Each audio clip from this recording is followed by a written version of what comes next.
Hello again. Welcome to the Doomer Optimism podcast. Today we have a special guest host, Roxanne Ahern. She's been a guest before with Ashley and definitely one of the friends of DO and now becoming a co-host.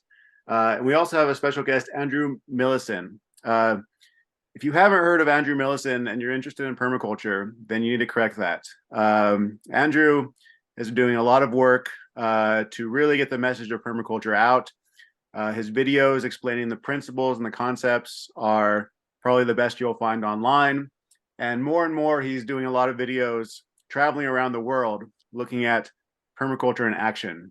And so we want to talk about all of these topics, all of these related topics, but maybe I'll start. Roxanne, do you want to introduce yourself and then maybe do your own introduction to kind of how you related to Andrew's work? Well, I'm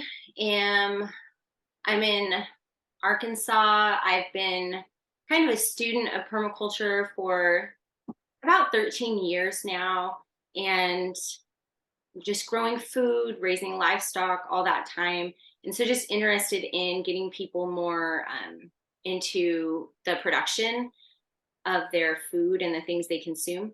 And I took Andrew's course at Oregon State. I think it was about 6 years ago. And I had been reading every single book and applying the principles for a long time, but I learned so much when I took his course. And so I would definitely recommend it to anybody out there who's listening, even if you think you know a lot. It really stretched me and kind of forced me to do tasks that I might not have done without the course. And I learned a lot about water. And when I tell people about Andrew and his work, that's always what I talk about. And that's always when he occurs to me is water. And Andrew, I know you love water. So I think we all love water. Yeah. And that. Right. And that is just so important when you are looking at any property, when you're setting up to grow things there. That's the most important thing. And I feel like Andrew has done really more than anyone I can think of in that aspect of it. And water is also a huge issue going on in lots of parts of the world, but in our American system too, because so much of our food comes from California, and that's definitely a water issue there. So anyways, that's it. Andrew, I'm just so glad to have you here. I'm excited to be on this podcast. I'm a big fan of it and also a big fan of Andrew. So welcome, Andrew. Thank you. Yeah, Andrew, why don't you just start by introducing yourself and particularly kind of your journey towards permaculture? Like, where did you discover it? What were the circumstances that got you interested and really made it kind of a life's passion? Yeah, well, actually, it's really interesting because I would say one of the big sparks for me was being in northern New Mexico.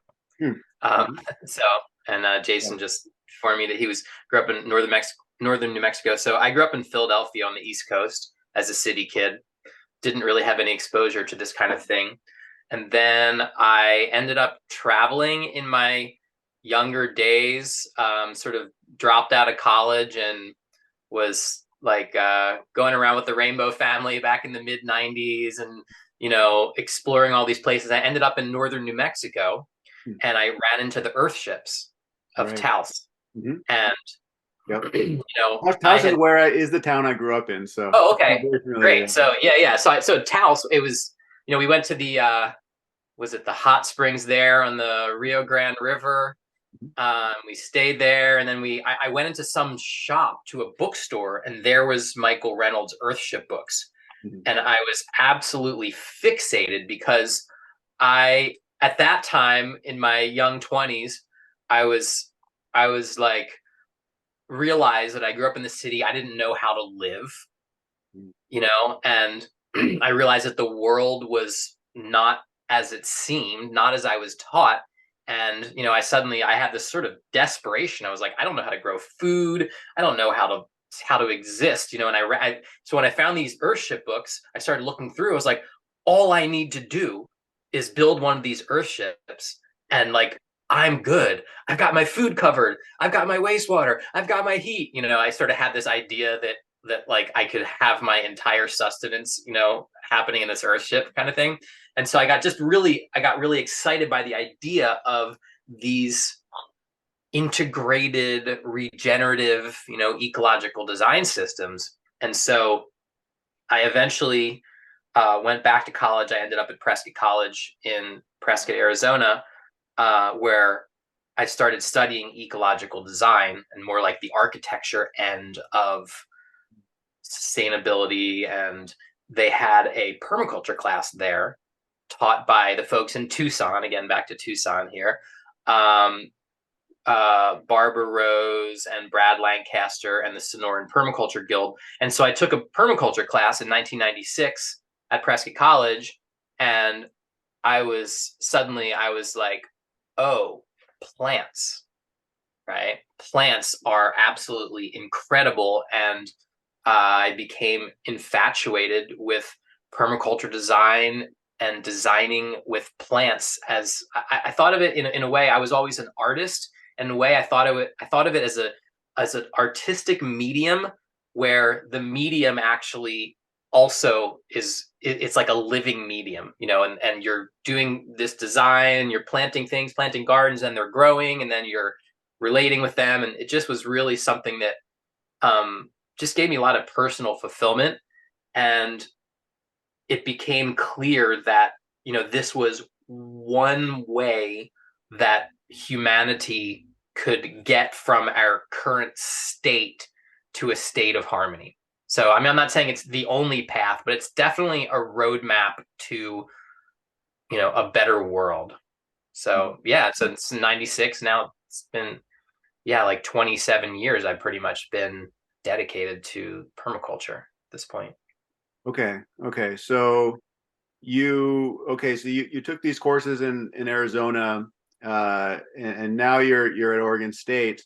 What was the kind of the intervening here? Did you like, how did you continue to learn, practice, and how did you get into kind of an educational position?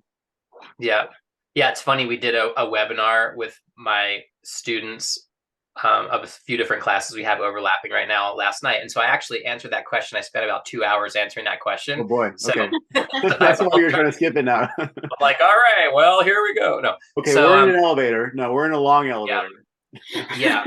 So, okay, well, I mean, basically I had a kid at 23.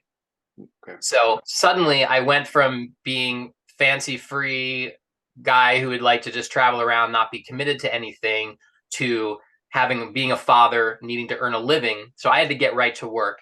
And so I got a job doing landscaping with an ecologically minded landscaper in him. And then I became his foreman. And then I ended up creating my own landscape company. And then I ended up working for Maynard Keenan, the lead singer of Tool. I worked for him for 2.5 years. I built his whole orchards and vineyards and everything like that in Jerome, Arizona. Really? That's crazy. I was a huge Tool fan when I was in my 20s. What did you say? I said that's crazy. I was a huge Tool fan in my 20s, so that's just. Yeah, I had never heard of Tool when he got in touch with me, and he actually really liked the whole fact that me and my whole crew had never heard of Tool. He was like, good. He doesn't really want people, like, he doesn't want fans around, Yeah. So we worked there, and that was just sort of upscaled my whole like capacity to, it's just a large landscape. Like I said, we worked on it for 2.5 years. Steep. We terraced and did all these stone terraces and vineyards and orchards and everything like that for all that time. I spent a couple years managing the farm, a desert farm at a place called Arcosanti, which is like a urban experiment in the desert in Arizona. And then I transitioned my business to doing just rainwater harvesting and gray water. It was right when the gray water laws changed in Arizona to be the most lenient gray water laws in the country. So my business became basically installing gray water systems. And then I kind of got burned out on building things for people, because I got big enough that I ended up just running around all the time, driving materials to different crews. And suddenly I was like, wow, this isn't really fun anymore. At a certain size, then you're not building stuff yourself. So opportunity came up with one of my mentors to work in a landscape architecture office. So I worked in the landscape architecture office for a couple years, and that's where I learned drafting and a lot of the graphic representation, and learned how design happens in the conventional sense. Like, we design stuff for universities and municipalities, and so that really sort of upped my design game, you might say. But at the same time, I was studying climate change projections. I saw the between 2002 and 2005 in Prescott, we had the driest period in 1400 years. And so I saw the bark beetle infested forests dying all around, and the wildfires starting up and everything. And so meanwhile, I had met a different wife from my first one, and I was having another child, and this was more like I was 34 at the time now. And so I just had an epiphany that I wanted to go where there was water and good farmland. I wanted to sit. I was like, when my wife was pregnant, I was like, where does this kid want to grow up? And I kind of looked at the whole big picture of climate, politics, geography, everything like that. And so I said, I think that this kid wants to grow up where there's rivers and farmland and a population that is a little more tuned into the land base, really, than where we were. So we moved to Oregon in 2008. And at that point, I still was doing design work, but at that point we moved to Oregon. I didn't move to Corvallis to get a job at Oregon State University. I moved here it was right before the financial crash of 2008. Yeah. And I was tuned into, like, here's the doomer optimism. I was tuned into all these doomer websites, and it was kind of like, the economy's about to collapse, right?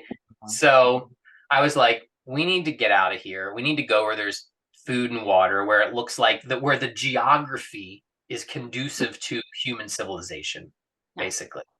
As opposed to Arizona. One of my instructors at Prescott College described it as that we were all on a giant camping trip, because all of our stuff, everything was brought in from elsewhere. So I was like, I want to go to some place that actually has the basic resources and geography for humans to survive there. Mm-hmm. So I did my site evaluation. I ended up in the Willamette Valley, ended up in Corvallis by great fortune. But then luck, a lot of my life has been just very good timing and good synchronicity. So there was a student group that had just started at OSU. It was a permaculture club, and there was one very assertive woman named Sarah LaRock who decided that OSU is going to have a permaculture class. And then I started I came there, I was like, well, let me find, I need to make some connections in this town. So I gave it some talks and stuff for the public, and ended up connecting with the people from the permaculture club. And Sarah LaRock basically said, you're going to be the teacher of the permaculture class. And so she went and got signatures, and she lobbied the horticulture department and went to the department head and was like, we want a permaculture class. Here's 50 signatures of people that want to take a permaculture class. And so they were like, all right, we'll try it out. And so they tried, I'd say, meanwhile, I taught permaculture at Prescott College. As right when I was I got my master's degree there in horticultural preservation, which is like heirloom fruit tree propagation. And then I'm just backtracking for 1 second to say that they had a permaculture class, the same one that I had taken. They had it fully enrolled, and they couldn't find a teacher. They had some issue, and the teacher backed out. And I said, I'll teach the permaculture class, when I was still in graduate school there. And so I had actually started teaching permaculture at Prescott College, but at Prescott College, it's a month-long course. It's like they have a block, and then the rest of the quarter. So I'd get a van or two vans, and I'd get students, and I would just have the students for a month.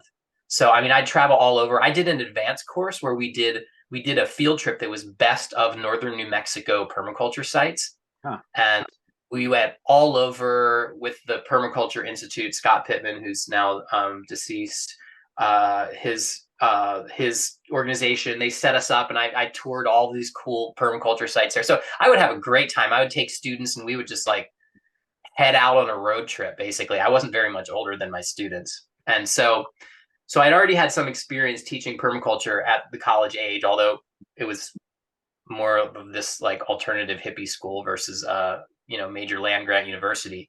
But I had that in my category there, in my list of things I'd done. So yeah, so we did the class at OSU. It went well, and then I got some. I had to work hard to get various funding sources and grants and stuff. And eventually we established the online class, because they didn't actually have money to pay me. They weren't like, oh, we want a permaculture instructor. Here's a salary. They were like, okay, great. That went really well. Your class went well. The students like you. Sure, we can do a permaculture class, but we don't have any money. So you have to figure that out. Right. So, so that's a whole other story. I don't know how detailed you want me to get here. I'll just fast forward and say that was 2009. Right. Now it's 2013. So it's been 14 years that I have been building this program. I still have done lots of design consultation, and we built the program to the level now where I am able to really focus most of my attention on creating educational media. And like my true heart's desire is to spread this information for free. Right. And so putting a lot of the, traveling around the world, putting a lot of this content on YouTube, and just making for like, I'm trying to move the needle here, and make this like incredible design science available to people in an entertaining way, that they can get this information and they can get it joyfully and hopefully, implement it in their own lives. Yeah. Roxanne, do you want to ask the question? I'm curious because you said you want to move the needle. So you've been kind of immersed in the world that you've been in for quite some time. And so I wanted to ask, especially maybe in the last few years, have you felt and noticed the needle moving? Do you feel like people are paying attention more? Do they care more? What changes have you seen occur? Yeah. I mean, I definitely feel like the needle has moved for sure. The amount of, well, I mean, first off, you could just look at metrics, right? And like, just take like video views. I've had like over 30 million people or 30 million views of my videos on my YouTube channel. Right. And so, that, and the feedback that I get from people, like I definitely, especially with some of the stuff with India, some of the stuff I've done a lot of work documenting the incredible projects of the Pani Foundation. And I've heard from people all over the world who have been inspired by that story and actually are sort of implementing some of the same strategies that they're implementing with that project there. So I definitely get direct feedback from people who are saying, wow, I was really impacted by this. This is how I'm utilizing this in my own life. I also am from time to time contacted by people who are in a different realm, but have a lot of resources, who are like investors or financial people, and they'll contact me with different questions, or sometimes they approach me about consulting or something like that. And like, it's just shown me that there's people that are way out of the homesteader realm that are looking at these solutions, whether it's wastewater. I mean, it might just be one aspect. It might just be like biological wastewater treatment systems, or it might be like how do we design and place new cities? I mean, people are, like legit people are approaching me about these kind of things. So, I mean, I think the needle, well, it better move, you know, because the needle's also moving. Yeah, there's other needles that are also moving as well, you know. The forces of destruction are marching steadily, you know. So yeah, that's my doomer optimism. Right, right.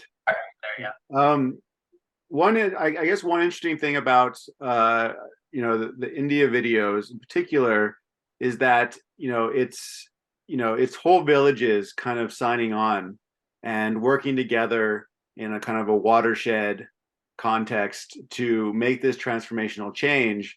Of course, I think in the United States it's much harder to get this kind of collective collective will on board, right? It's usually individual homesteaders or farmers, or maybe it's an eco village, but it's relatively small scale. Uh, do you see like a big difference in kind of the cultural context, and some cultures are just much more amenable to the scale that is necessary for kind of transformative design? Yeah, this is the main question that I'm getting right now. Yeah. Is people are saying, okay, this is amazing.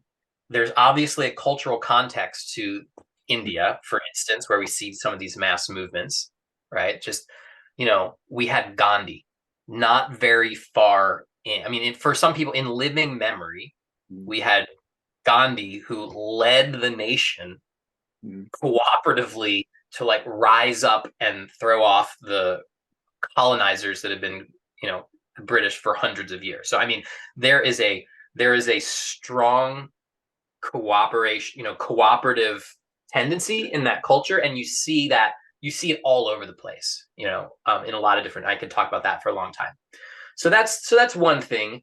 But how do we apply something like that in the Western world? Now, there are a few major advantages that I've seen in India, which are also major disadvantages here. One is the division of property management, of land management. So these villages in India, they're doing these incredible transformations. The village boundaries correspond with the watershed boundaries. So the political decision making of the village is also, you know, corresponds with the ecological decision making of the watershed. So they're just like already there. Where we in the US here, we have the grid of property ownership that is plopped down on a non-gridded landscape. And I consider this the fundamental flaw of our civilization, is that we have a gridded property division that has no correspondence to the natural boundaries of the landscape, the ridges, the hills, the mountains, the rivers, right? And it's like, you know, how do we get around this, right? Because like land management goes along these arbitrary boundaries. And you know, I have a whole video called America's Big Mistake. It's when we basically blew our chance when John Wesley Powell was sent by what was the general, you know, he was basically sent to go survey the arid West and tell how are we going to settle these new manifest destiny lands that we now are, you know, declaring ownership over, basically. And how are we going to settle these lands? So John Wesley Powell, that like Lake Powell's named after him and everything. He was a very interesting dude, and he came, and it became very obvious to him that in the arid West, we actually need to make political boundaries the watershed boundaries. And so he came up with this whole concept of watershed democracy, this whole map that's really cool. Just you can just Google John Wesley Powell watershed map or something like that, or watershed democracy map. And he actually came up with having the states divided on watershed basins, and then the counties, each county within a state also would be a watershed county, and there would be rules against transferring water, interbasin transfer. So basically, it was this sort of ideal bioregional where the political decisions of a bioregion were directly corresponded to the hydrologic unit of the watershed, right? So there was a wonderful chance that we blew, because the railroad companies actually lobbied against that, because the railroad companies wanted, the grid that was superimposed on the land, it is very conducive to commodification of the land. And that's what, there was heavy interests that wanted the easy commodification of the land. So anyway, that was a major turning point where things could have gone a different direction. Another thing I'll mention is, like, a lot of these villages that I'm going to, I mean, they are old villages, and nobody even knows how old these villages are. Like, this one village I went to, I'm like, how old do you think this village is? They're like, we have no idea how old this village is. What we do know is that this banyan tree right here was mentioned in some texts 500 years ago. Yeah. Like, that's the, so I mean, so for these people, as far back as they can imagine, their ancestors lived in this village. And as far forward as they can imagine, their descendants will live in this village. So they feel like their changes are permanent, right? That's like the feeling. There's this intrinsic stability. Like, when we are restoring our landscape, when we're like putting all of this enormous effort into building this pond, into building these water collection structures, into reforesting this hillside, that this is like a permanent change that will forever benefit our descendants.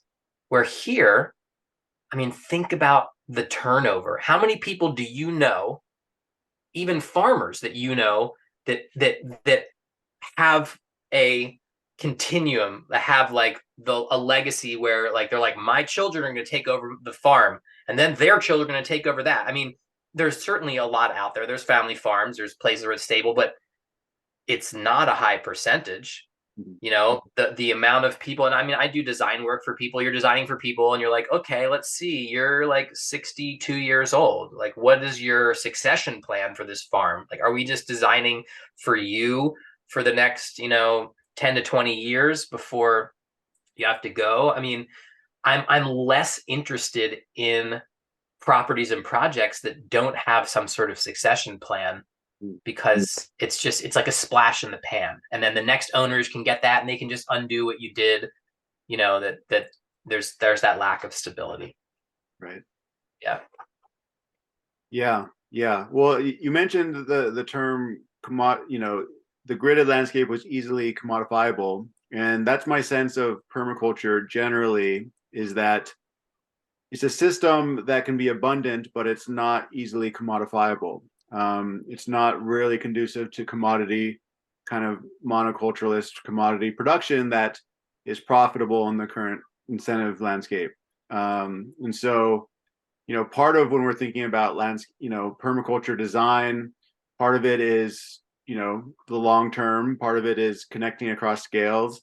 But part of it is also kind of how we think about economics. It's really kind of a pretty revolutionary set of ideas if you think about it. And do you find, I don't know, I guess, are you seeing sources of hope along those lines, either within the permaculture community or more broadly, that kind of the economics side of permaculture, like people are kind of understanding this, that you don't really get into permaculture to get rich. You do it I mean, maybe you can, but it seems like you really do it because you want to create a functional place and landscape and community. Yeah. I mean, there's examples of people out there that are actually making money from their permaculture farm. And I mean, I hold up my friend Don Tipping all the time as like shining example. I've done videos and stuff of his place. He's down in Williams, Oregon. Siskiyou Seeds is his company. And I mean, he rocks it, right? Because he is a master seed breeder, and is, he is a master of the growing, harvesting, processing, everything like that. And he's got a successful seed company. They ship seeds all over the place.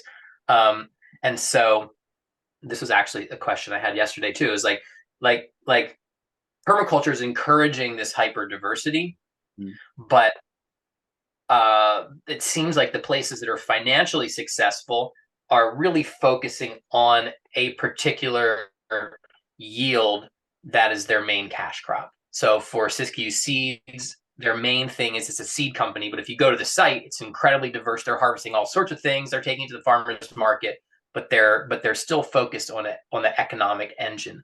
There's other farms like the Keyline design system is another system that's developed in Australia, and there's a lot of like overlaps with permaculture, but there's a lot of people using that system that are okay. They're growing pastured poultry. That's their main output. That's their economic engine, and they have these diverse agroforestry systems and other diverse livestock types and all these other things going on. Yeah. Right. Okay. So you're kind of saying it's possible if you kind of focus on one cash crop, but not exclusively that. Yeah. So in a sense, like in permaculture, when we're teaching a class, if you're doing a homestead and you're talking about survival gardening, we're like, hey, hedge your bets, have at least 20 different crops that are providing 5% of your diet. And, that way, if you have a crop failure in one part and you something else is going to have a bumper crop, then that diversity becomes your resilience.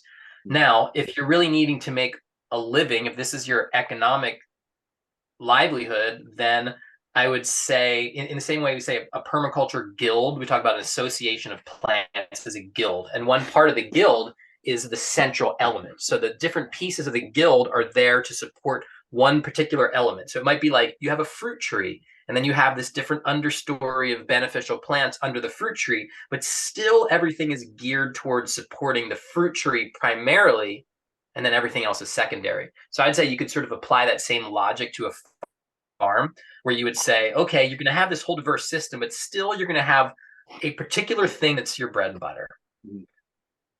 That you really like focus your energy, your energy of your system on creating a surplus in that particular vein. Now, I want to say one little side thing here, because I was in Senegal for the month of September.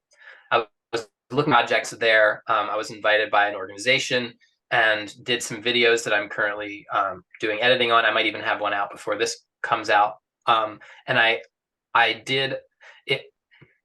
I did a video, and I visited. I spent about 4 or 5 days looking at the work of an organization called Trees for the Future, that is basically taking farmers who they might have 10 hectares of sorghum or millet or peanuts or something like that. So they're like rainy season cash crop, annual monoculture farmers for the most part.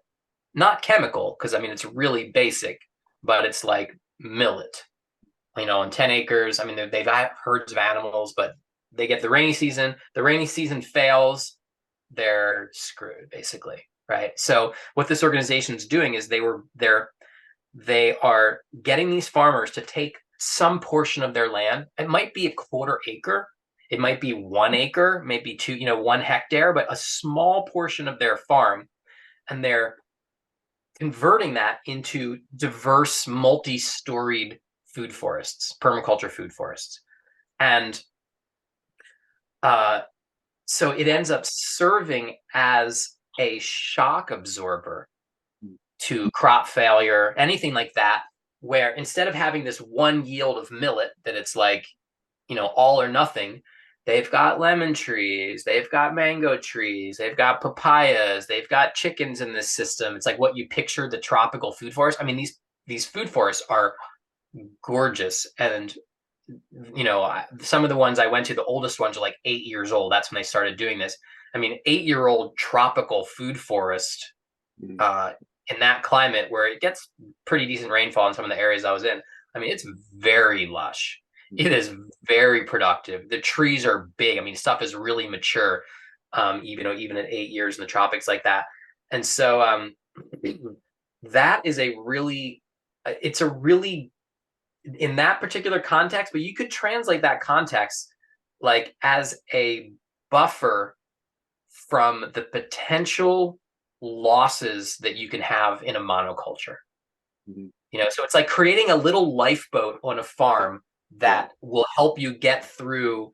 um, we talk about the risks of monoculture, basically crop failure, due to insect plague or climate, or in this day and age, right, fertilizer shortage. All of a sudden, you're not getting your fertilizer shipment from Russia because you're down the list, whatever, and someone else is getting it first, and then the productivity is going down. It's like, I think that's a great application, a way that permaculture can actually be integrated into monoculture farms or industrial farms and serve a particular purpose.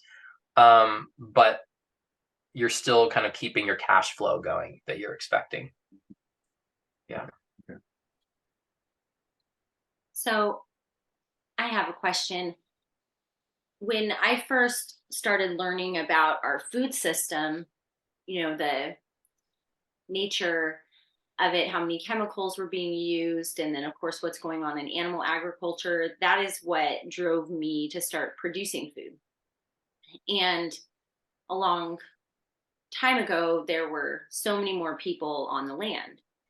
And do you think, with the work that you've done and even in the time that you've been involved, are you hopeful about a future here in the States where more people want to be involved in food production?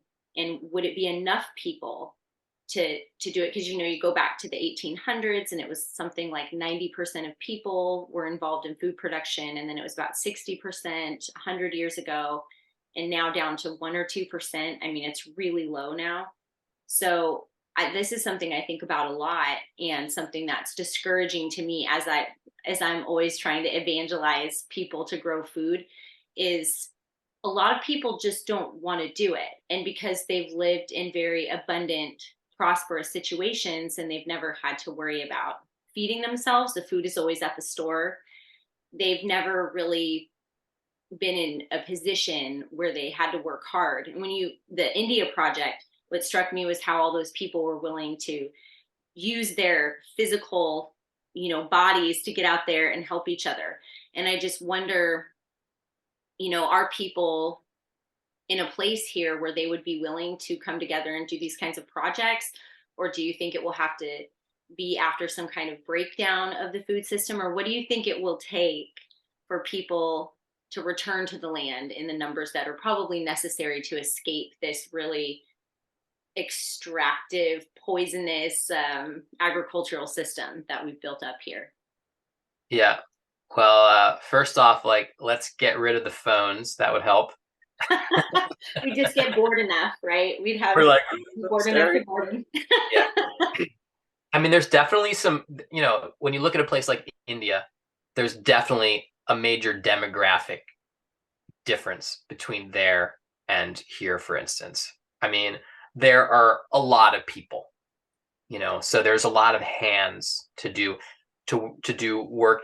It's kind of ironic in a way for me that in the US there's so much of a like political opposition in some circles to immigration, and at the same time there's like a shortage of people.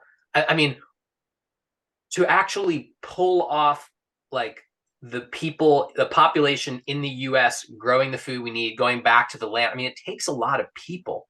So you either have to have, you have to have people like leaving the cities. You have to have a redevelopment of rural areas, because in a low energy future, transport is also not, like, you're not commuting an hour to get to your farming job or something like that. I mean, that was one thing actually that struck me in Senegal was, we went really back roads to these villages to look and see these different projects. So, with this organization, we went on and we were like on these little tracks going through, and we get to some village, and there's like, I'd say like, I'm like, oh, there's one, it looks like there's one car in this village, or no cars, and then there's people, everybody's getting around on donkey carts, basically.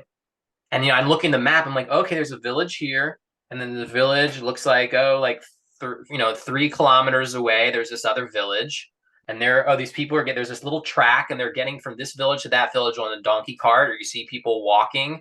I was like, there is not a lot of mass transportation going on here. So, I mean, that is another part that we have to consider. In Oregon, we have strict zoning laws, strict anti-sprawl laws. I like that fact, where basically each urban area has an urban growth boundary around it. And then once you leave that line, you're basically in an exclusive farm use zoning type, where it's 1 house per 80 acres. So in the same way that it's stopping sprawl from happening and stopping farmland getting eaten up by development, it's also inhibiting having like a more reasonable distribution of people in the land. So a reasonable distribution, when I look at places in India, you look at like the distribution of, although there's a lot more motorized transport in India than in rural Senegal, for sure, big time. But you look at the distribution of villages, how far are these villages from each other? Because these are ancient patterns. And then, so how much land is each village? How many people are taking care of how much land in proximity to a village center? And so that starts to give you an idea of like how many people do you actually need to manage if you're talking about a low energy future where we don't have, because fossil fuels, I mean, they allow very few people to manage a great amount of land. So grass seed farmers would be really very familiar, Jason, with grass seed farms here in the Willamette Valley. I once talked to a grass seed farmer, and he was telling me, I was asking him about like, what's the average size of a grass seed farm that a family is managing, that's basically supporting a family. So a grass seed farmer, at least when I had this conversation, it was probably 10 years ago, a grass seed farmer is basically growing about 1,400 acres of grass seed to support their family, right? And that's basically like an income. So it's like, wow, one family on 1,400 acres, and then you look at a village of like 2,000 people in India is managing total landscape of maybe 1,000 hectares, which is like 2,500 acres. Now, a lot of that is not necessarily like agricultural land. That might include, hills, the watershed. So say 1,500 acres. You might have in an Indian village, you might have 2,000 people managing 1,400 acres of agricultural land by hand, So, I mean, the whole demographics really shift when you look at actually having people spread out on the land in proportion to what it would take in a low energy future where we don't have the fossil fuel subsidy, of work. So, yeah, and like getting people to want to work hard. I mean, you have to look at the economics of it. For me, I'm like, I grow certain things in my yard. Some things I'm like, nah, I don't. It's like, don't grow lettuce. I'm not like a attentive enough gardener to grow like something that needs, daily maintenance. I'm a little more like garlic and potatoes and like Right. easy stuff. I got to do the easy stuff, right? For the most part. But like I work too. I'll go to the store and I buy stuff. I mean, it's a hard sell when you can go to the store and you can buy basically any fruit from all over the planet. I can buy pears from Argentina and in February or whatever. So, I mean, I think that in industrialized society, to actually get people to want to grow their food and interact with the land, I feel like the angle of how it improves your physical and mental well-being is probably more of a selling point than you need to grow food because the apocalypse is coming or something, or, because like this imminent danger. I think more people are turned on by the health benefits. And I mean, like just the therapy of growing gardens and diverse permaculture systems. It's just like a fulfilling activity. So I think that's kind of like probably a more reasonable angle to actually convince people. I think people are more moved by inspiration to better themselves when you come in with like the optimism part. When you come in with the doomer part, I think that people are more apt to just shut down because it's too overwhelming. Yeah. Agree. I definitely agree. I've definitely seen that. It's better to show them the beautiful things about it or share the positive things about it, kind of get them on board that way, for sure. Yeah, it seems I agree as well. In the status quo kind of modern industrial society where we have all this energy availability and the environmental consequences haven't quite caught up with us, in a very visceral sense yet.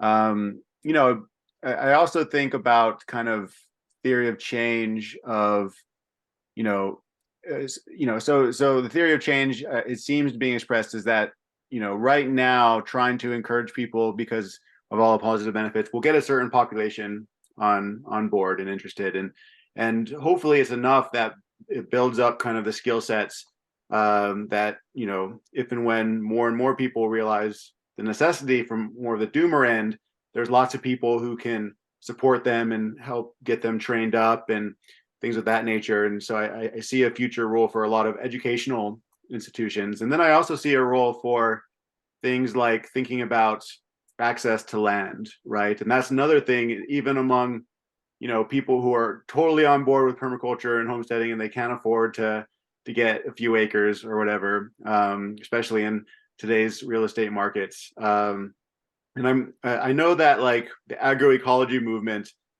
it focuses a lot on like land reform and or like developing community land trusts to make land accessible. I haven't seen as much discussion about that in the permaculture world, and I'm curious what you think about kind of both the kind of the educational institutions that we'll need, but also, how do we make, assuming that the desire is there, either just because people in mass fall in love or people suddenly feel vulnerable in the current system, to make it accessible one way or the other, whatever kind of land tenure legal, arrangement we come up with.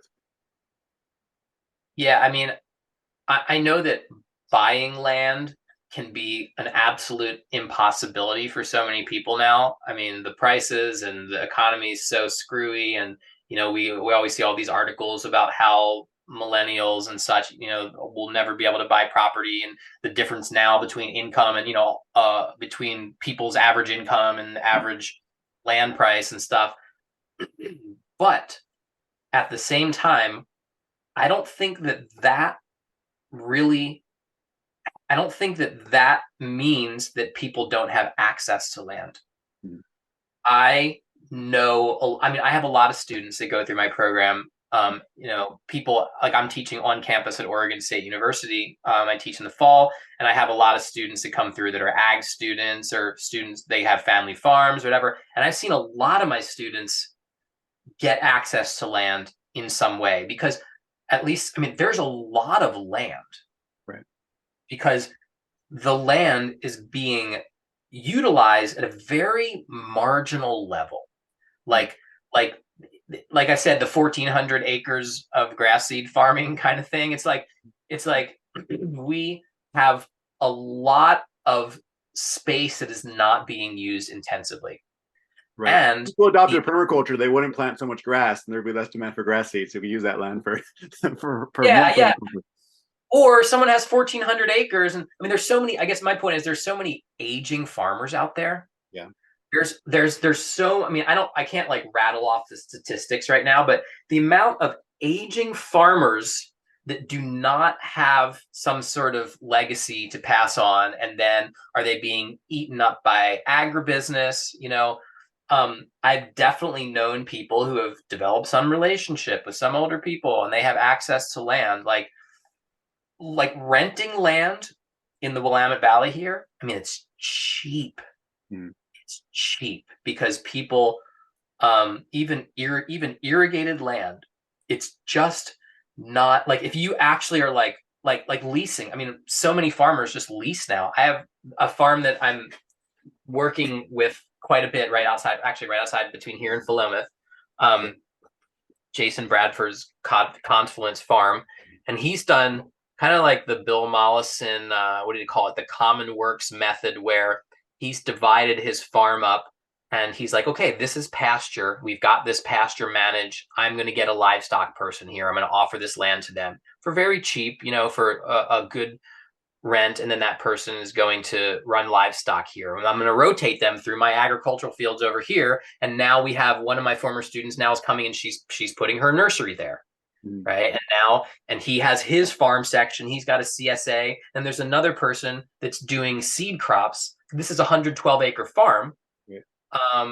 But there are, I mean, how many producers are doing something there? There's like maybe 5 different people that have their own operations, but he is kind of organizing the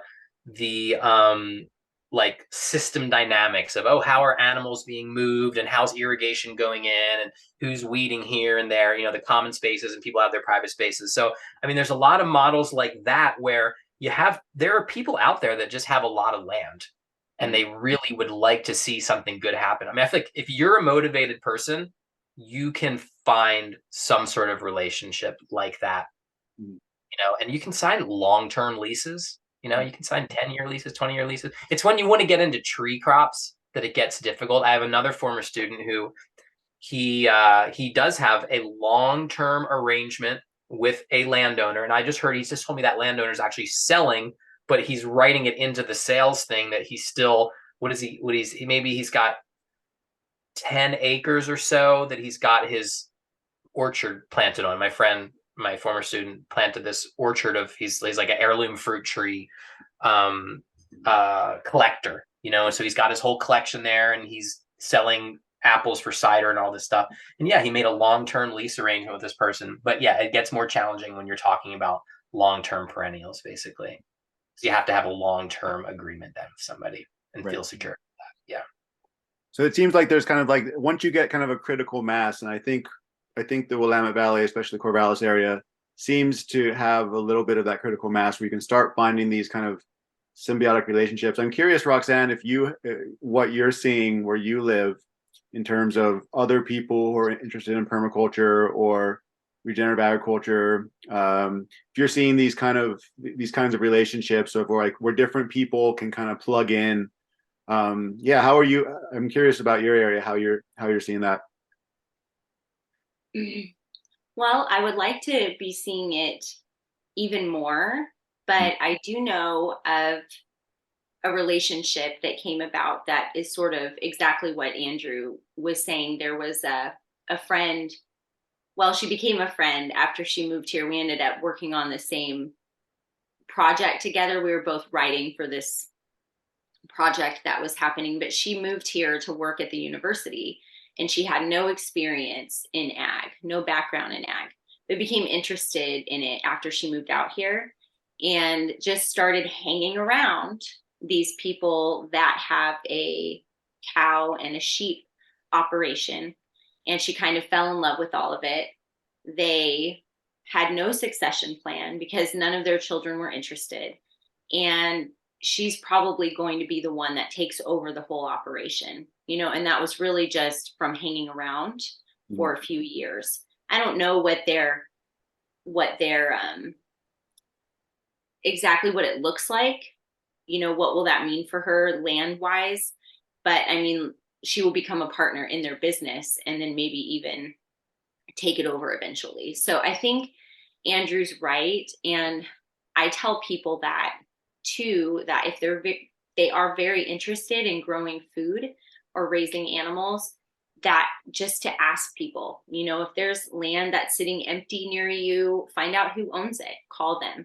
A lot of people, especially if you make improvements to the land, you say, I'd like to raise some sheep.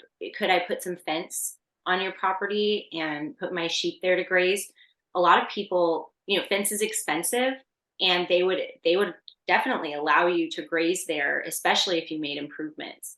Mhm. So I think that there are all kinds of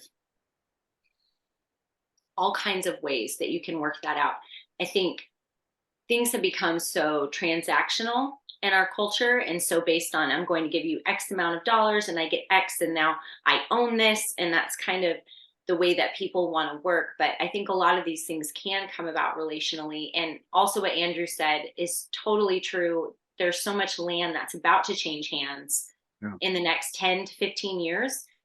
A lot of these older farmers, their children have moved away, they went to college, and they don't want to come back. And in a lot of cases too, these people are farming the land in a way that they were told would be better, but they're, raising hundreds of acres of corn, or they're doing these kinds of things, and maybe their kids weren't interested in doing that because the relationship with the land wasn't there as much.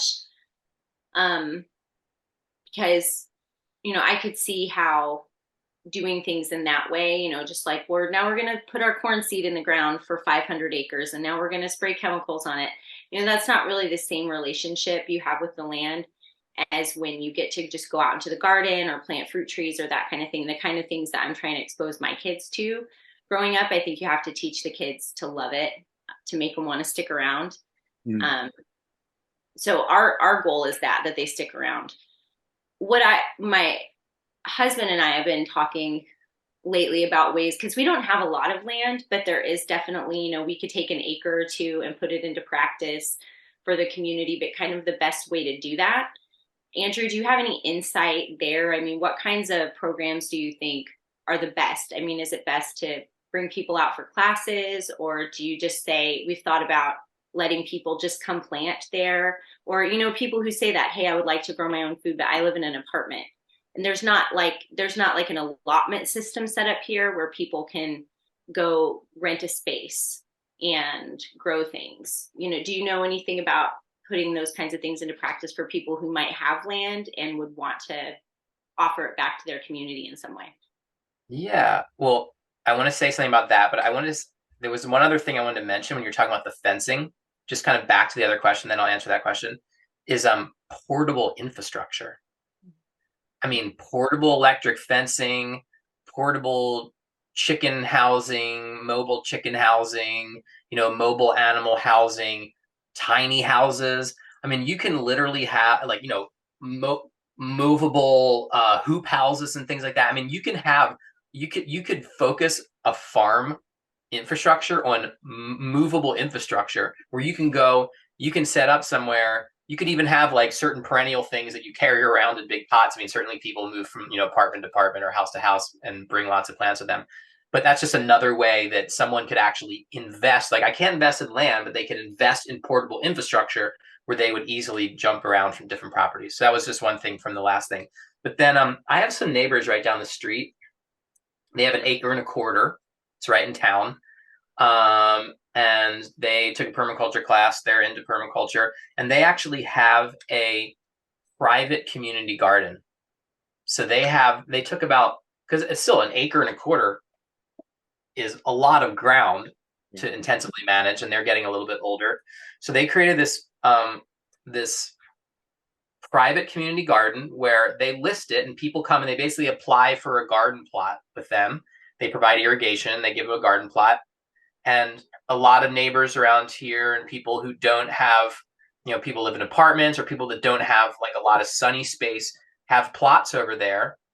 And like I have a neighbor down further down the block who has a very shady yard, and they grow lots of herbs and things like that. So they have one of those community plots over there, and they just like grow their potatoes. I mean, they grow their field crops over there. And so, I think that having plots, but then of course, if you are controlling the situation, then you need to have agreements, because I know that they've had people, oh, that person sort of flaked out, and then weeds started growing there. And once the weeds get to a certain point, it's very difficult to get the plot back to, a state where you can grow a good garden easily.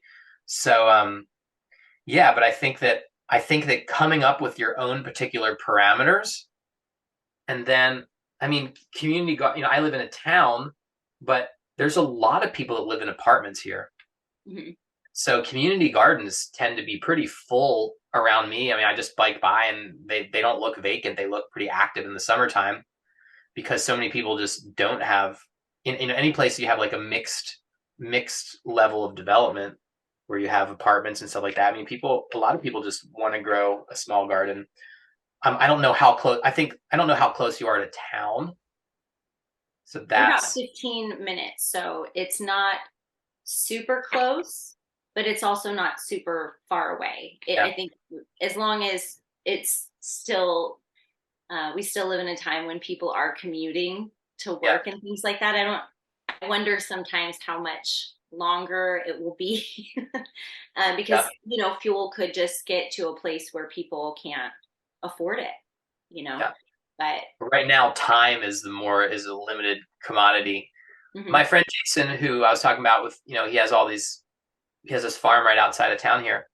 I was just talking to him today, and he was saying that he was thinking of maybe trying to get a, a create a farming club, a growing club, where maybe 5 people were part of the club and everybody was sort of collectively growing this plot, and then they were splitting the yields, and they had some sort of way of having some equity of the amount of time and energy that they were spending on the thing. And so, it's a lot for maybe one person to go manage an acre, but maybe you could potentially facilitate a club that would go in and grow, and everybody in the club can be like, okay, I love potatoes, I love asparagus. Well, that's a little bit more of an investment, but maybe you want to put in a big asparagus bed. Um, so yeah, I think that's one. I think tapping into the cooperative nature of people is Yes. it's an untapped resource in our society that has many other beneficial effects when you start to have people cooperate. I think you're right. And it's fun to get out there and work with other people. And I think for some personalities too, it really brings out the best in them. Some people work harder when there's other people around or when there's accountability involved. Well, I don't feel like doing it today, but I told so and so I would come, and it's easier to show up, when people are depending on you. Yeah, for I sure. find it wild that you're friends with Jason Bradford. He's also been influential for me. His report, "The Future is Rural," I found really helpful. Also his podcast. So the fact that both of you are in Corvallis and my mom and stepdad live there as well, it's just kind of wild to me. It's just a side note. We'll come visit. Yeah, well, I will be back. I will be back. I've been thinking of going to visit in the next year, and I'd love to. I know you're busy, but I'd love to catch you and buy you a coffee or Yeah, something. But I'm always happy to entertain guests. nice. Well, you get a lot of questions, I'm sure, and I know we've asked some of our questions. You've gone recently. Are there questions or things like something that's kind of really exciting for you that you're thinking about or kind of working through in your thought process that could be formulated in a question that I could ask if I knew what that was, but you would want somebody to ask you? Yeah. Okay. Well, the other thing that's been happening that happened with me recently that's really something. It's sort of like a dream fulfilled, and I hope that it opens up more possibilities. Is I went when I was in Senegal. I went with the World Food Program. Their resilience. They have a resilience wing. The World Food Program is actually the largest. It's the largest organization within the United Nations.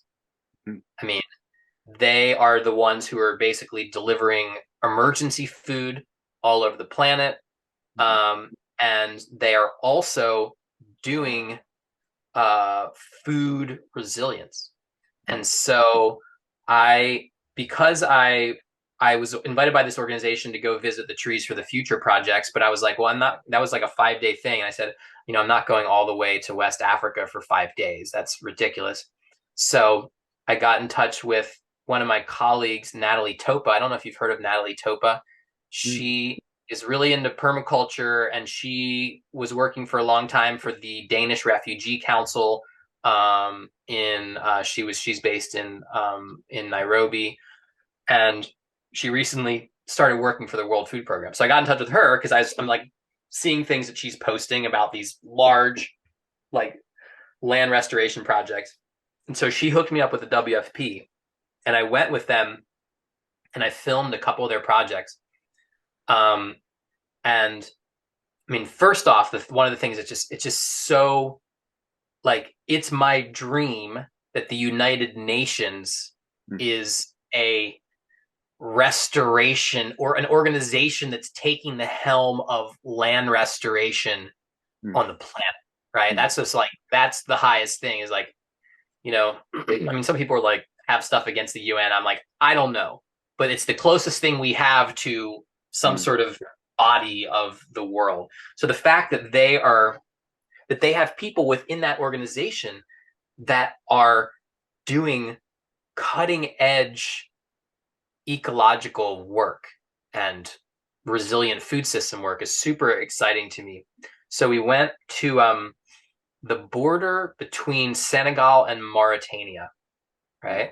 Which is so Senegal is the westernmost country of the entire continent of Africa. Right? So it's right there, and it's the north of Senegal is the Sahara Desert. And then south of Senegal is the rainforest. So the whole latitudinal range of Senegal goes from Sahara to basically to the rainforest.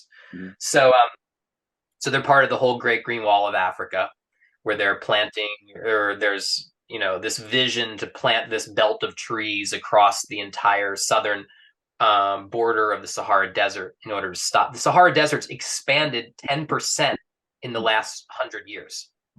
That's huge. I mean, when you look at the size of the Sahara Desert, it's you could fit the United States in there like more than once. I don't know. I've seen those maps before.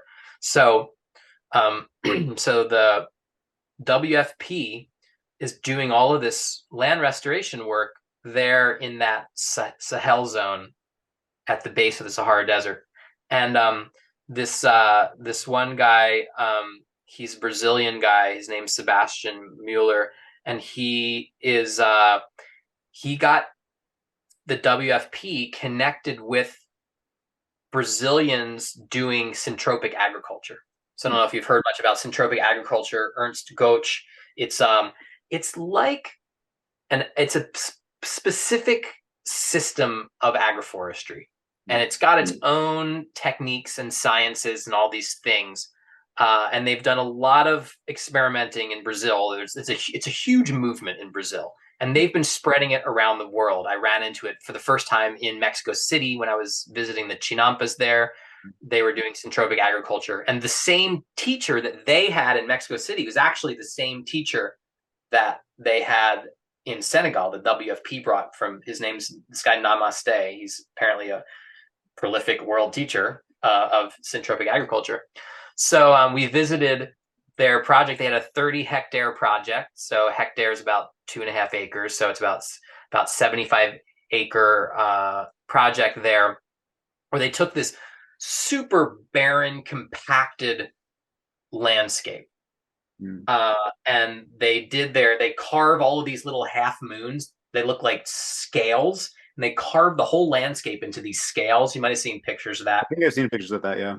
Yeah. So really, they have people, they have like incentive where they incentivize the villagers, they pay the villagers, or they give them land there. Why the half moons, just real briefly, why that shape and very small and a bunch of them versus like large swales or something? Yeah, that's a good question. I don't know. I think that it has to do with like what can a person do in a day? What, like a quantifiable, I didn't ask that question, but this is my guess. So the half moons are like these little water harvesting crescents, basically. And so they're planting in the base of this crescent shape. And then the rest is, then the berm is surrounding it. And they have them positioned very close to each other like scales. So water basically doesn't run across the landscape, because it's like you're like pock marking the entire landscape in this pattern.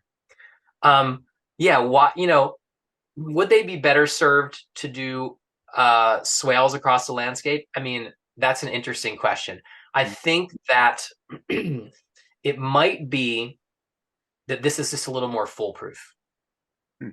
right? Because swales, the place where swales go wrong is when you have what we think of as the permaculture swale, and you got your base and you got your berm, and the water is actually building up against the berm, and then you have your overflow. And the point of failure is typically the overflow. The overflow gets blown out, Mhm. right? It's not armored well. Also, you have burrowing animals like you have gophers or something like that that compromise the swale, and suddenly you have another place where the water's just spilling out. So in a sense, the permaculture swale, people think of the on contour swale, is actually kind of a high maintenance Hmm.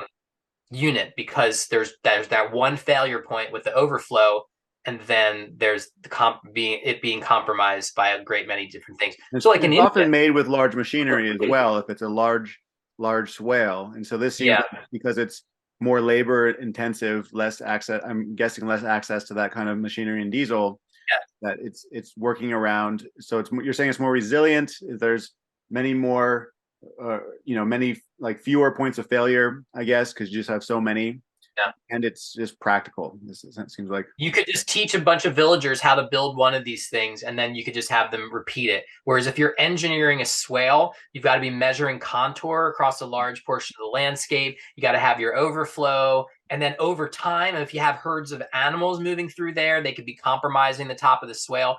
I'll just say, without like getting too geeky into like water harvesting technical stuff, in all these projects I'm visiting in India, I get the same question, because they're building these what they call continuous contour trenches, Right. CCTs, Mhm. where they are, and people are like, well, so they're, you can watch my India videos, you'll see these diagrams. I mean, where they're like digging these holes, but the overflow from these trenches, they're not all connected, they're staggered. The overflow is flowing on the ground surface itself.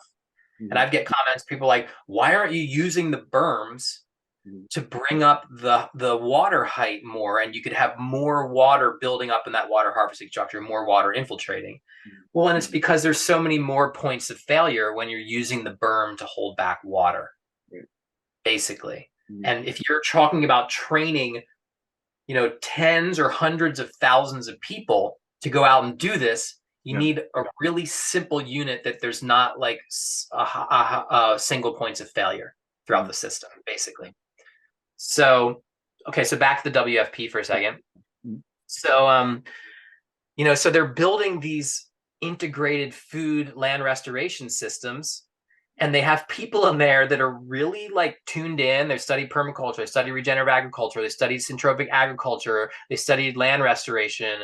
They're bringing in plants. These Brazilian guys came and brought in all these different species from Brazil that would do well.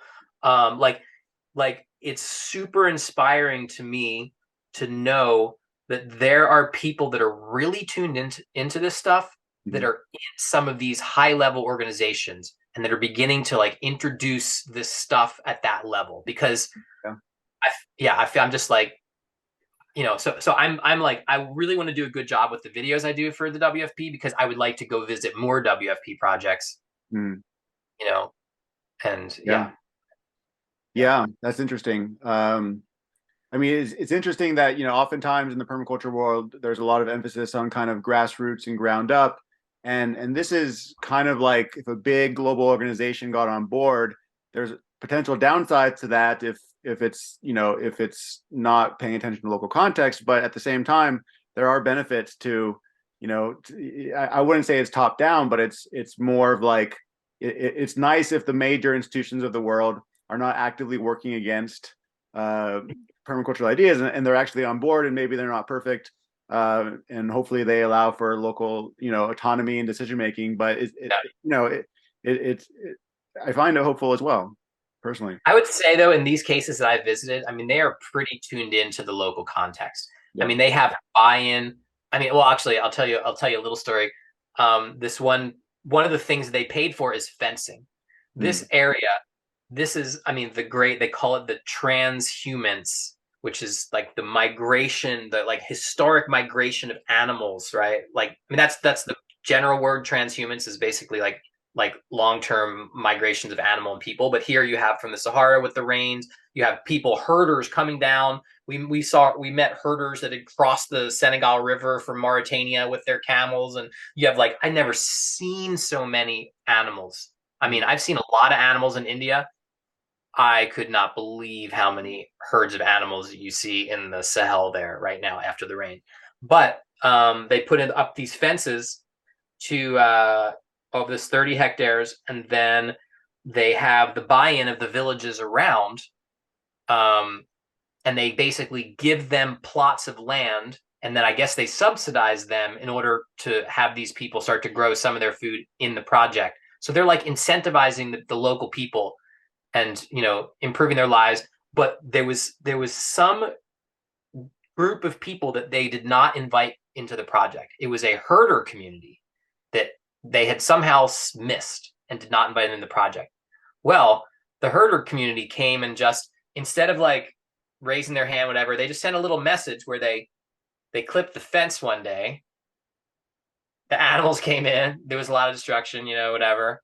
Okay, then they got the herder community in on it. Okay, well, here, you got some land. That was how, you know, so they understand the delicate nature of working with communities. So even though there's like this top-down aspect, it's very clear that if you don't have buy-in and like harmony with the communities there, then that's the kind of thing that like your project will fail, because someone can come and just like, this is not harmonious, what's going on, clip. Okay, right. Now you got the message, you know. Yeah. Yeah. Wow. Go ahead.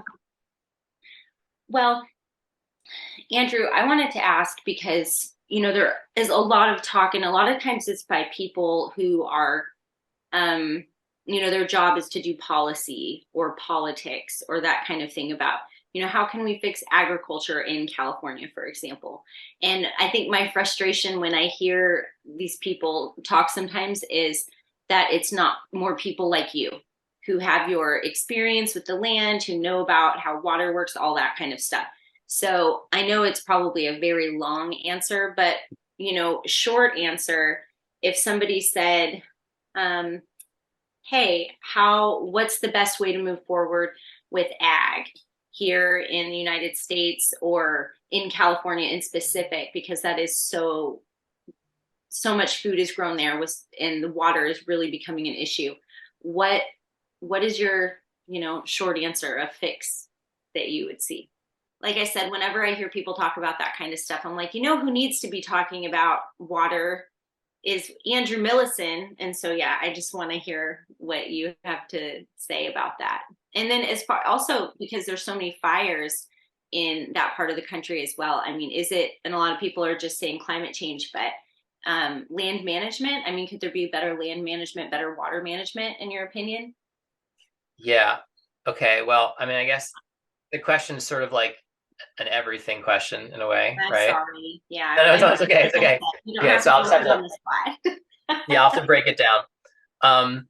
So, you know, for sure, like aquifer recharge in the Central Valley of California.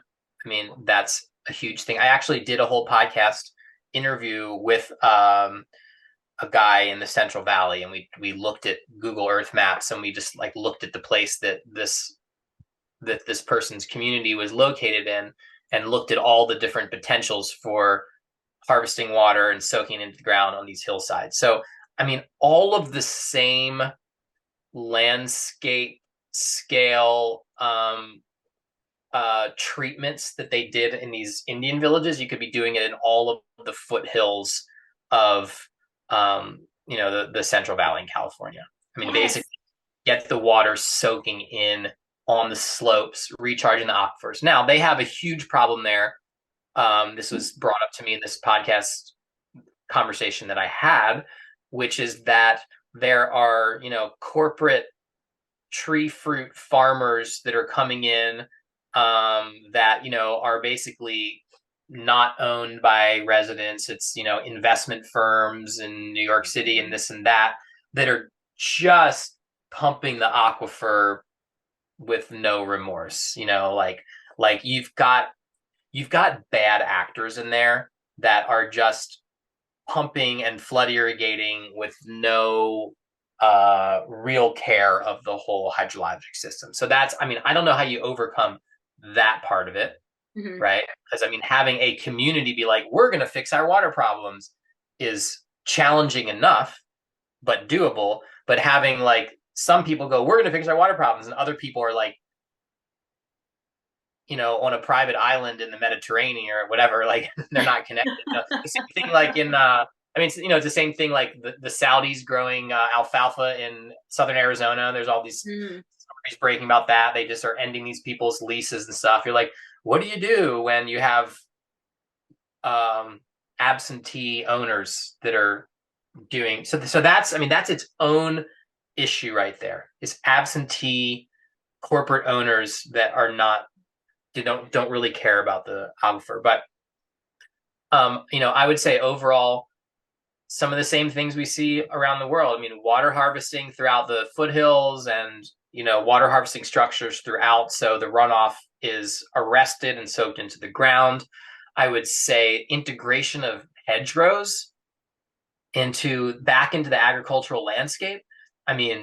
That is one of the easiest wins, is just taking the unused edges of property boundaries and roadways and turning them back into biological reserves, places where suddenly you could actually have like year-round populations of pollinators, possibly, because you have, it's pretty warm down the Central Valley. And then you would, that would avoid some of the major shipping of honeybees that you have to have with the almond groves. There's so many different things. Like some of those are just easy wins, right? Where, in permaculture, we're like, utilize the edge and value the marginal. Well, let's start at just the edges and the marginal areas, bring those up to a state of biodiversity, of habitat, of water retention, and then kind of grow from there. So that would be sort of how you would start something like that. As far as the fires go,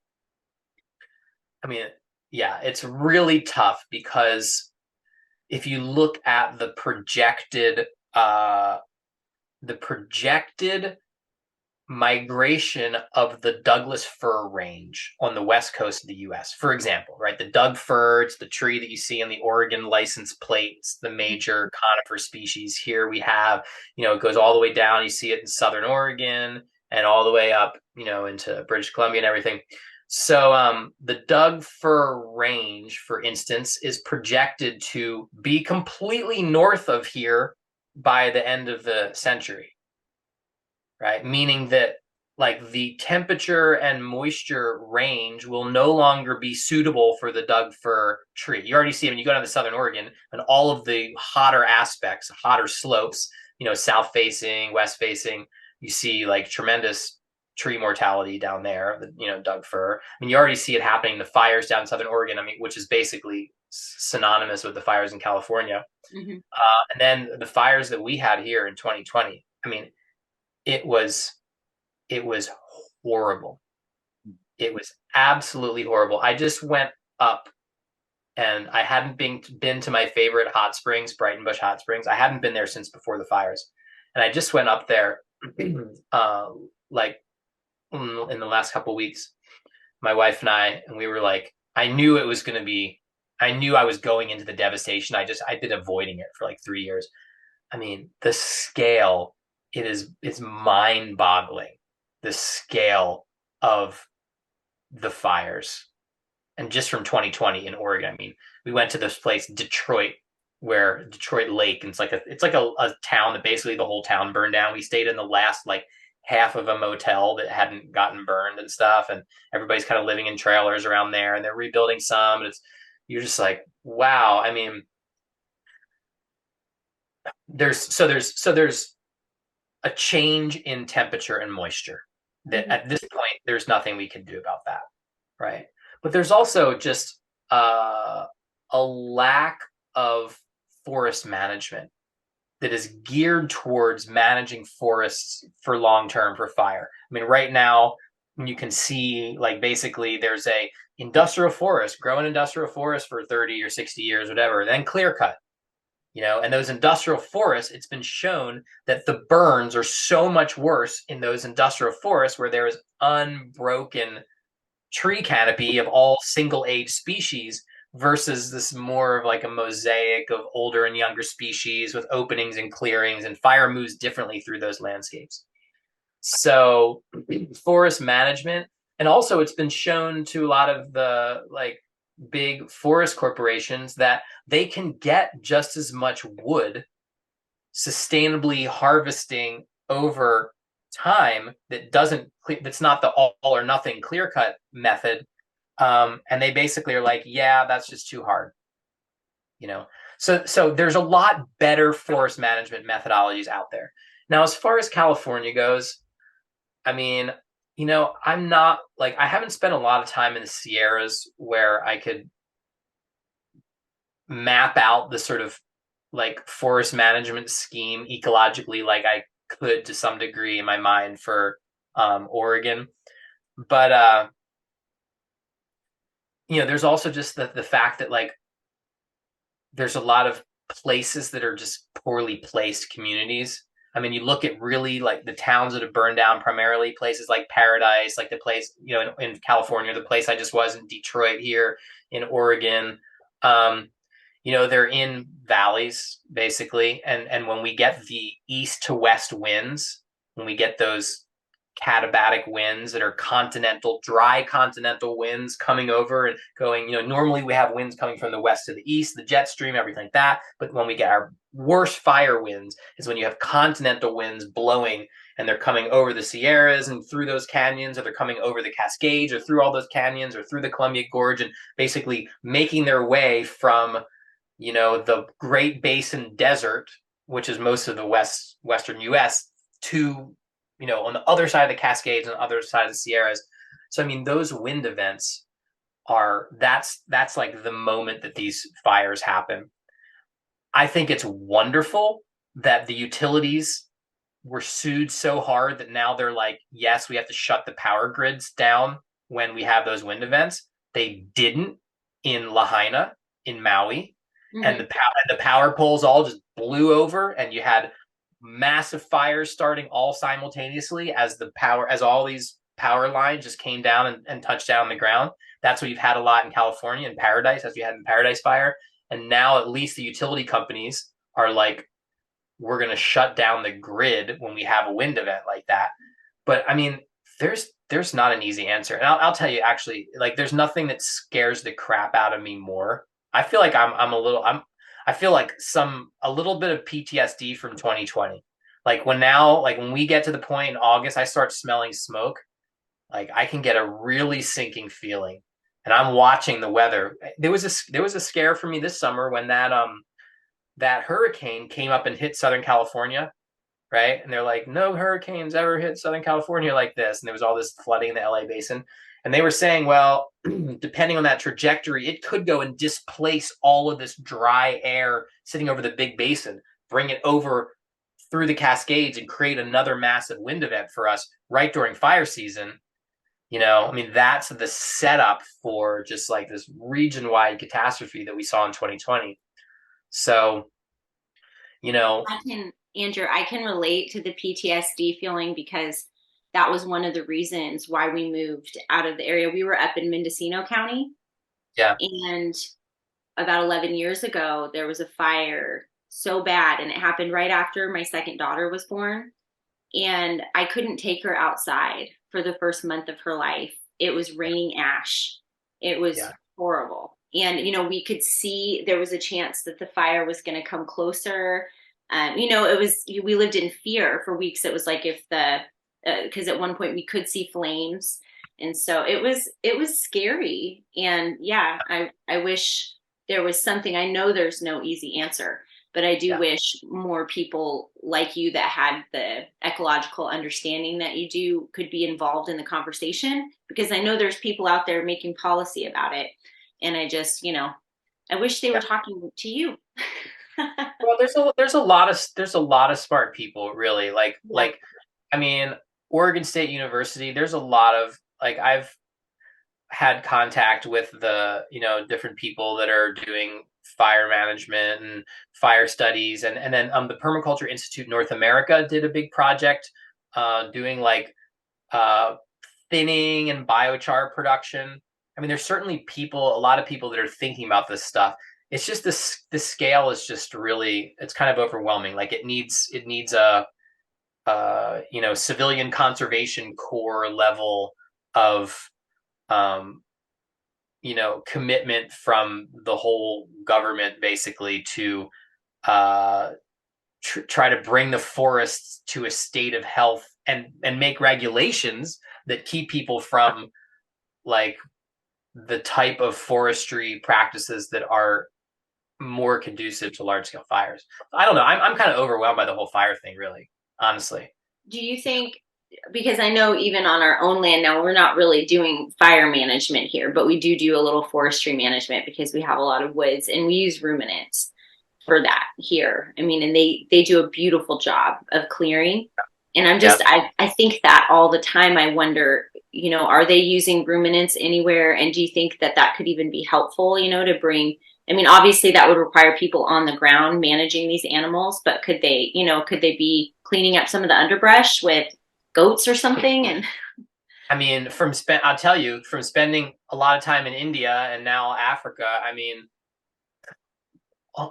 around the world, goats are doing a huge amount of work to like clear out brush. In many places, it's way too much, but I mean, you don't see the type of massive fire danger in places that are so peopled, and you have so many people that are practicing subsistence agriculture because like you have so many goats in places like India and places like Senegal. So yeah, I think that there's a huge role for but it's not just like a one-time taking down biomass. Like you have to have a whole sort of industry Mhm. raising goats that is simultaneously keeping down biomass around communities. Yeah, it's a big business opportunity. I mean, there's like token things like, oh, this person has this, like see some newspaper article about it, but like when you go to places where you go and you're like, there are way too many goats here. I've seen a lot of places. I'm like, I cannot believe how many goats there are around. It's ridiculous, but there's no fire danger either, so much less than fire danger.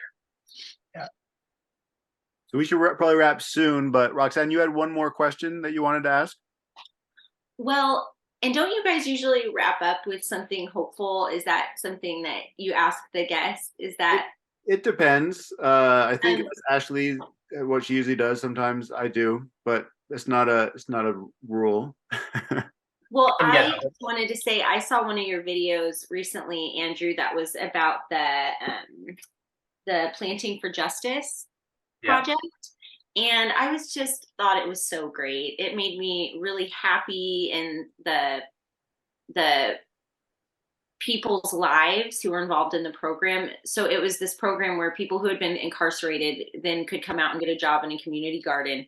And, it's hard for people when they've been locked up to come out and get a job, especially one that pays a decent wage. It's really easy to get back into a life of doing illegal things because those are the only options available to them. And so I was so inspired because these people, there was so much healing going on, with them mentally, the things they'd been through. You could tell they were healing from it. And then physically, some of them talked about their health turning around. Anyway, I didn't know if you wanted to share a little bit about that, or it just really Uh, spoke to me out of it. It made me happy when I saw it. yeah, it's called Planting Justice, and it's not just a community garden. It is a nursery business, and they have one of the most extensive collections of plants as well, of permaculture plants on the West Coast. They call themselves, the guy is saying that they're the largest, permaculture nursery in the West Coast. They inherited this uh, collection from, I think it's called like Rolling River Nursery, a nursery that people retired.